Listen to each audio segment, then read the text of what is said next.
میں ان کے drawing room میں جا کر بیٹھا تو کچن ڈرائنگ روم کے ساتھ اٹیچ تھا، جس کی وجہ سے کچن میں ہونے والی گفتگو کو تھوڑا غور کرنے سے سنا جا سکتا تھا۔ دو خواتین گفتگو کر رہی تھیں، جس سے مجھے اندازہ ہوا کہ یہ دونوں اس گھر کی دلہنیں ہیں۔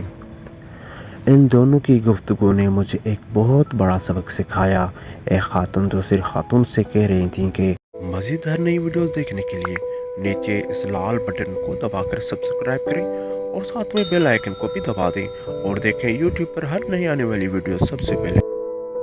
تم پر کتنا ظلم ہوتا ہے، سارا دن تم سے گھر کے کام کرواتے رہتے ہیں، ہر کوئی تمہیں نوکر کی طرح سمجھتا ہے، شاید اس لیے کہ تم مڈل کلاس فیملی سے تعلق رکھتی ہو۔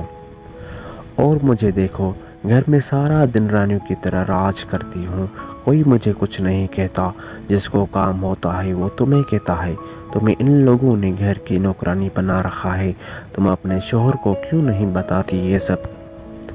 دوسری خاتون نے انتہائی خوبصورت جواب دیا۔ اس نے کہا، مجھے اس بات پر فخر ہے کہ گھر کے افراد ہر کام کے لیے میرا انتخاب کرتے ہیں، کیونکہ مجھے ان کے کام کرنے سے خوشی محسوس ہوتی ہے، اور جب میں اس گھر کے کاموں کو اپنا سمجھ کر کرتی ہوں تو مجھے تھکن محسوس نہیں ہوتی، اور جب میرا شوہر گھر آتا ہے تو وہ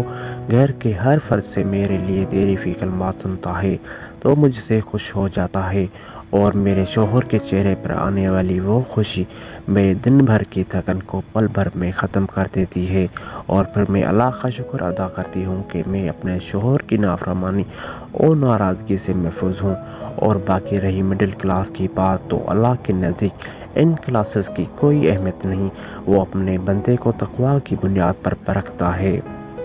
اس لیے میں اپنے شوہر کی نافرمان ہو کر اپنے رب کو ناراض نہیں کرنا چاہتی، اس کے لیے چاہے مجھے کوئی بھی قربانی دینی پڑے۔ اس نیک بخت خاتون کی باتیں سنی تو یقین ہو گیا کہ لازماً اس خاتون کی تربیت کے پیچھے کسی عظیم خاتون کا ہاتھ ہے، جس نے اپنی بیٹی کو ایسے اعلیٰ اخلاق سے مزین کیا۔ مزید ہر نئی ویڈیوز دیکھنے کے لیے نیچے اس لال بٹن کو دبا کر سبسکرائب کریں اور ساتھ میں بیل آئیکن کو بھی دبا دیں اور دیکھیں یوٹیوب پر ہر نئی آنے والی ویڈیو سب سے پہلے۔